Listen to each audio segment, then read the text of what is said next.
Hello, hey up, howdy, all the other forms of how do you do and hello.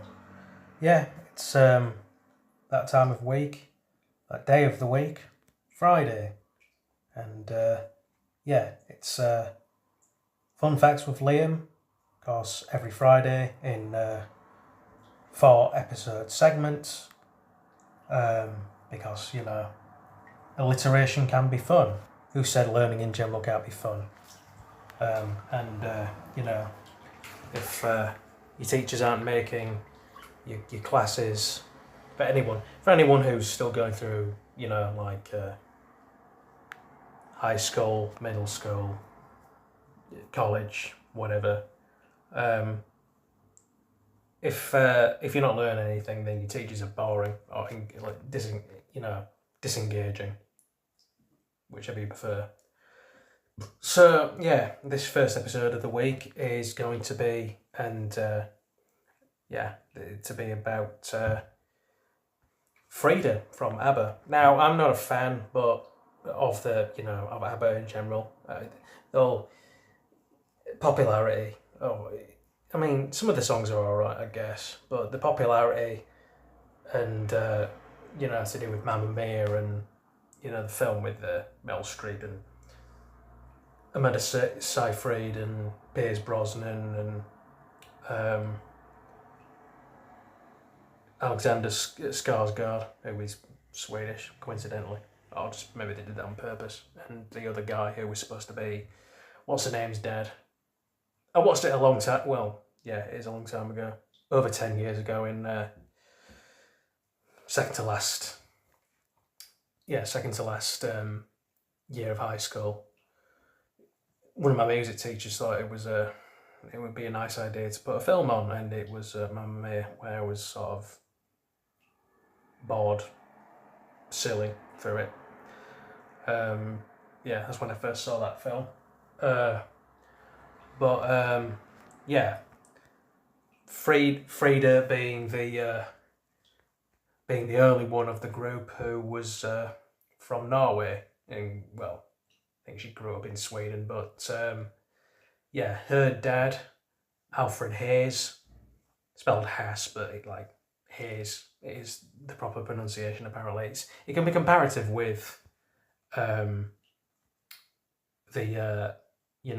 Ava Braun thing, where actually her last name was pronounced Brown, according to my dad, who's a really big fan of World War II history and Nazi history and all the rest of that, and also shout out to my mate from work, Nico Coleman, whose mum was she's still very much with us, or with him. We might be, for all I know, we might be distant cousins. But I had a conversation with him about comparative pronunciation stuff, and it is Brown for Ava Brown. But Frida's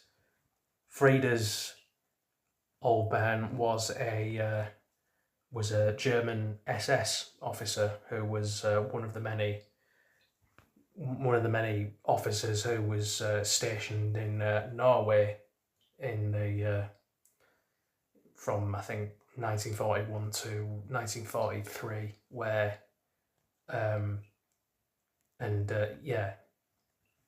Frida would be a result of one of the unions, and I mean, yeah, I think it was like part of like a military operation where they kind of encouraged the soldiers to settle down or just have have kids with the local Norwegian women, and Annie Langstad, named after her mum, Cindy Langstad. I'm pronouncing that right. I looked at the pronunciations a bit earlier, but it's probably a bit wonky because I'm not Scandinavian, or German. So, well, not really, but yeah, she was a result of those unions, and she actually tracked down her dad in 1977. And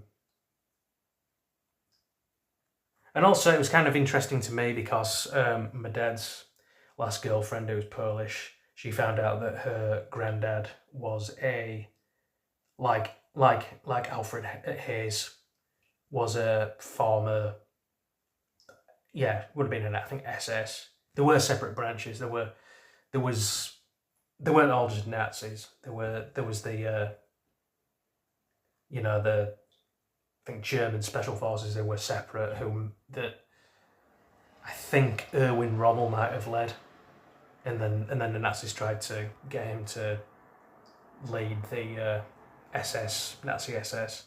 But yeah, my old man's last girlfriend's granddad was an SS soldier who ended up in Poland after the war, and yeah, not much else to say comparatively on that, because it's fun to compare things. And yeah, I'm going to be try to do all these in the bath, because it's relaxing, and the lighting's shit in this house. Can't wait to move out. Well, I've been biding my time. You know what they say about good things, but that's only if you keep the eye on the ball. So yeah, without waffling too much, and potato waffles or Belgian waffles. I could do with either of those right now. But yeah, that was episode 1 of this week's Fun Facts with Liam, and remember to like, subscribe, comment, jibber jabber, and I'll see you in the next 3.